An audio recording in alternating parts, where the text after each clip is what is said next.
Are you a successful IT professional and need help optimizing your compensation plan, navigating your taxes and investments?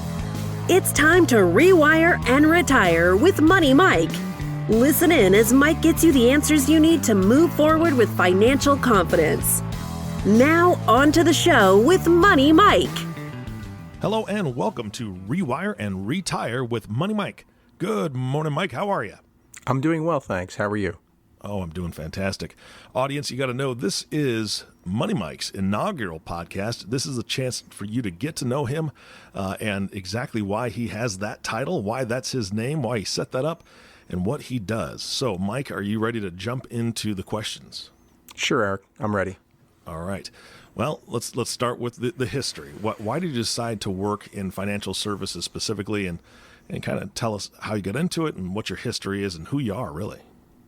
Sure. So years ago, back in the late 90s, I got married, had kids, and was working the corporate lifestyle as an IT manager in a Fortune 200 company. Mm-hmm. And, it's the kind of job where you put out fires for a living. Long story short, I was watching my kids grow up without me being around, and I didn't want that to happen. So I left the job in IT, started in the financial career back in 2006, and it's been great since then. I was able to spend a lot of time with my three sons. I coached them in lacrosse. Nice. I would like to say our records are better than they are, but they are what they are. It was primarily to be able to have a life where I spent time with my kids and family. Yeah, absolutely. That's fantastic. So it's Mike Guarino, correct? That's right. Guarino? All right. Exactly. So you went from Mike Guarino from IT, and now you've taken that skill, taken that history, and decided, you know what, I'm going to work in financial services. And so I'm assuming that you still have a pretty special connection to IT and that entire environment. Oh, without a doubt. Yeah. It's funny. It's kind of where I cut my teeth professionally after college, and I'm really familiar with their lifestyles, how they handle finance. And, I do see some skills that lack a little bit there. So what I'm able to do is really work with the IT community, directors and senior directors, VPs and on up, helping them really put finances to the foreground because they're so career driven. They're just, really good guys and gals that I work with that are focused on their career. And unfortunately, sometimes the financial picture gets put in the background, and I try to bring that to the foreground, make them concentrate on it, make them work on it without really getting in the way, but just make it a focal point. When they're working with me, we can really focus on this, have some takeaways, and make their financial picture better over time. Fantastic. So Money Mike was born. I mean, that's it. That's your birth story right there, baby. Yeah, the funny part about Money Mike, Eric, is I didn't come up with that name. Mike, I guess at the time I was born, was a very common name. And my clients named me Money Mike. They were talking about me at a Thanksgiving dinner once, and they were talking about Mike. And I guess the family knew a bunch of Mikes, and they said, no, not that Mike, Money Mike. And they told me this story when they came into my office, and I was laughing. I'm like, I never thought of that in a million years. And it's the kind of moniker that stuck. I can't escape it. People, call me that out of fun, out of jest, whatever, but it sticks with me. It's funny. It's kitschy. I joke around. My real friends call me Money Mike. So it stuck. It's kind of fun that somebody else named me that. Heck yeah, that's great, man. All right, so you kind of already described what you do and who you work with. Is there anything that you really, really specialize when working with this group? Yeah, the IT executive community, they have a whole load of executive benefits and things like that that I'm not sure they fully understand. And those are the guys and gals that I work with best because I try to put everything on a timeline. I try to schedule things out, and not to get into the nitty gritty, but for example, taxes are a big problem for a lot of these people. And when you have certain things come due, like options that you have to exercise at a certain date or restricted stock that becomes yours, there's timing aspects of that we try to make as efficient as possible from taxes. Got it. Yeah, and it's so. I mean, obviously, that's a lot of education that you're giving clients, and they already have a high stress, highly active job. The IT department of any company is always hopping because there's always a threat out there that's trying to, whether it's infiltrate a company, whatever it is, just new technology coming out. I have never seen an IT company that's sitting back relaxing. I've just never seen it. So obviously you're educating these guys and gals when they are super busy performing their job. So that's fantastic. So who is your ideal client when you kind of boil it all down? Yeah, my ideal client are the IT executives, managers, directors, VPs, senior directors, the ones that just have a lot of balls in the air with finance stuff, like we talked about earlier, the options, restricted stock, employee stock purchase, even corporate benefits at some levels. So we really try to just work with them to bring to light exactly what they have. Everyone's situation is unique, but we try to, again, bring to light everything they have and just work on one thing at a time. I find that IT professionals are really good task-oriented people to work with. Oh, yeah. If you ask them to do X, Y, or Z, it's done X, Y, or Z, just like that. Yeah, absolutely. I think that with your history in that industry, that would give you some pretty good inroads to be able to speak with folks. But what other ways do you acquire new clients? Yeah, primarily word of mouth. Really, what I find is if you do a substantial job for someone, it's like eating at a good restaurant, Eric. They go out, they have a good experience at the restaurant. The wait staff was great. The meal was great. Maybe even the chef came out to shake their hand. I want it to be a good experience like that where they're, enthused about what we've done with them and for them, and they go share that experience with their friends. All right. Sounds like you have a pretty robust program, and not everybody can do that alone. So I'm going to ask you, who do you have on your team, and what do they do? So right now, Dad passed away a year and a half ago, and I have Kim, who works here as my assistant. So it's just the two of us as an ensemble right now. We're in the process of bringing a junior advisor on and a full-time paraplanner. That will free us up for the activities like we just spoke about, where I can meet with these people, the corporate IT executives, managers, directors, senior directors, and help concentrate on their specific job. And my job gets freed up because I'm not doing the other things that I've offloaded to Kim and the junior advisor we're bringing in and the paraplanner. Yeah, I mean, it sounds like you and Kim have a lot of balls in the air right now and getting everything done. I know that you're building a tremendous business and that you work really hard for your clients, obviously. But when you're not working for your clients, what are you doing in the community? Is there anything that you guys are involved in? Yeah, believe it or not, there's a mission like the next town over that we do support, and they're very good at providing meals for people, things like that. So it's always good to give back. I feel, especially this time of year, Thanksgiving just passed, Christmas is coming.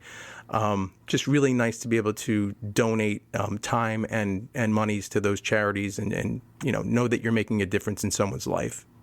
Yeah, absolutely. I mean, this is a tough time. It's so cold, and I'm in an office, a heated office, and I'm still kind of cold. So there's people out there that are suffering way worse than I am. So that's fantastic. I love open door missions. I love missions that do that. They really reach people on a very personal level, and I think they're fantastic organizations. So thank you for doing that. You're welcome. Yeah, and the other thing too, Eric, I mentioned earlier, I coach lacrosse. Yeah. That's, truth be told, that's probably way harder than, working for the mission down the road, to be quite frank. You got a lot of little guys with a lot of energy, and it's great because, I've been coaching them for years, and it's great to see them go from little kids to little boys to men, basically, by the time they're through 8th grade going into high school. So it's very rewarding, but very taxing, man, physically, mentally, emotionally, as you can imagine. On a side note, I'm going to ask you about that. I'm not familiar with lacrosse. Now, there's lacrosse in this area, and I've seen, I've actually seen a couple games. But again, I'm not totally familiar with it. I coached my son's baseball team, and he was in football. When they're really young, is it kind of the same thing as baseball, where the ball goes someplace and it's just a herd, or it's like soccer for little kids? It's a big, huge pile of kids around the ball that nobody's playing a real position. It's just chaos. Yeah. Oh, without a doubt. And then you add sticks to that, laughing. Mike? Yeah, right. So, yeah, it's a great way to put it, Eric. It's like a swarm of bees, right? I played soccer my whole life. We didn't have lacrosse in the town when I grew up. They have it now, but if they did, I would have played it. But we had soccer, and it was like that experience where it's a swarm of bees around the ball. Now, to your point, you bolt on some sticks, it can get real fun. But it's a sport that's definitely on the rise. I love it, and it's actually a couple of the guys that I've coached have gone on to some pretty powerhouse teams: Syracuse, Johns Hopkins, another guy at Sage. Nice. So really rewarding from that perspective to see them on the field. It's incredible. Nice. Well, let's get back to business. What kind of advanced education or designations do you carry? So I'm a certified divorce financial analyst. So I work a special skill set in that area. And I'm also right now in the process of getting my accredited investment fiduciary status. I should have that by the end of this month. Wow. All right. So you're CDFA and you're working on other designations. That's fantastic. Yeah, the AIF is exciting because it allows me to put the fiduciary title out there. And I think that's the big up-and-coming thing, transparency, doing the right thing. We always have done that, but it's nice to go through a curriculum that gives you a designation that proves that you've made it, a part of your practice. Yeah, and I'm going to tell the audience right now, we're going to be using that word a lot more. Fiduciary is very, very important, and I am going to I'll talk to Mike off air about this, but I'm pretty sure that we can figure out how to get a podcast about comparing and contrasting what a fiduciary does versus someone who's not a fiduciary, and why it's so important to understand who you're working with in this field. Mike, the last question for business before we go on to the personal questions is, what is your philosophy? What is your financial philosophy specifically? It's real basic. When I worked in a prior job, we had an expression: if you fail to plan, you've planned to fail. My philosophy is, every time someone's talking about investments, you need to bolt the investments down to a plan. Otherwise, it's just numbers on a piece of paper that don't really mean anything. But when you can tether things to goals, wishes, wants, needs, and understand and have in-depth conversations with people about, I really want to get to Boca Raton. I really want to take that cruise around the world. I really want to retire in the mountains. Money starts to take on a different form, and the connections go way deeper with the clients, other than just having assets that we help them manage. So always starting with a plan, always doing the right thing for the client, giving them tough love if we have to. I do not like giving people bad news, but it's one of the mantras I repeat to myself every morning when I wake up. I will tell the truth to myself and others. And sometimes you have to give really good people bad news, like you're not going to make it or you're going to have to work longer. But those are conversations that are necessary. So philosophy, planning, doing the right thing for people, and just making sure the investments line up with everything that we've discussed while we did the planning. Yeah, absolutely. All right, Money Mike, you ready? Now we're going to get into the personal side. Sure. I'm excited. All right, so when you're not working, what do you do for fun, man? I'd like to say I coach lacrosse for fun, but we already talked about the challenges that presents. No, I actually do love it. I'm being sarcastic. I do that. I lift weights. I jog. And my sons love to go to restaurants with me on the weekends, and their favorite are these Brazilian steakhouses where it's all you can eat. So it's it's a glut fest. Oh yeah, that's fantastic. So what is the name of that restaurant? Is it the only one I've been to is Fogo de Chao? Oh yeah, it's just like that. Okay, yeah. There's another one I went to. It was actually in Mexico, but I don't even remember the name of that one. So that's similar to that. We're close to the Ironbound section of Newark, New Jersey, which has a large Portuguese influence. And there's a bunch of Brazilian steakhouses on Ferry Street. So I could rattle off names till I'm blue in the face right now. Gotcha. But there's so many good ones right there. To say one's better than the other, I guess a name that stands out is Fernandez Steakhouse. It's very, very good. Nice. Well, if I come to town, man, we're gonna have to go hit it up, because I love that. I love that. All right, Mike, who's your hero? Easy, my father. Why? He was the one who was the cornerstone of this business. Like I said earlier, he passed away about a year and a half ago. So his legacy is the foundation that was laid out at Guarino Wealth Management. And I'll never forget that.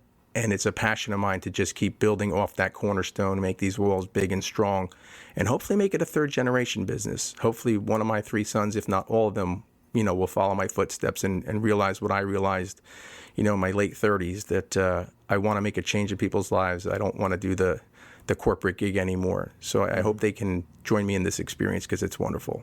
All right. If you had all the money you ever needed, you didn't want for anything, you've got just stacks of cash, just stacks, closets full, what would you do? I would definitely look for charities to donate that money to. I'd spend my time working to help less fortunate people. My middle son is a type 1 juvenile diabetic. So we do a lot with JDRF. It's nobody asks for any illness or anything to, bad to come their way. And when it does, you have to react to it. And the way I make a difference, I try to make sure my son is on top of his numbers and taking his medicine the way he should, and things are looking well, go to his endocrinology appointments with him. That's given me a really good look at wanting to do more for other people. So that's definitely where I would go. Fantastic. Who is your favorite person in history and why? I'm just going to go true blue George Washington. There's so many people I could have picked out of the air, but George Washington, most likely. Just he had the right idea. He knew we sat on a great nation. He didn't want any entangling alliances with other countries. He seemed to have the right perspective back then. Yeah, no, I agree. It's impressive, the history that you can read about that man. It's amazing. Mike, what is your idea of success?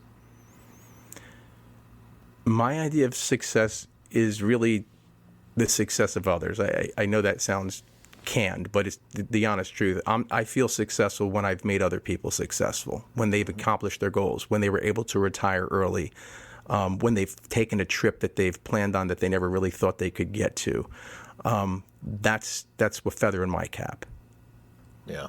Fantastic. You and I are going to get along just fine. We'll talk more about where I kind of got that exact same heart, finding other people succeed and watching them grow and flourish.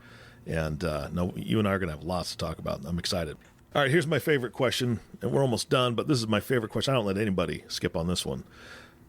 Tell us one thing that most people don't know about you. Most people don't know that I wake up early in the morning every morning and do affirmations. All right. So you already shared one of them, right? Yeah. Yeah. So what else you got? It's just I bought a book years ago called Miracle Morning, and it's really changed my life.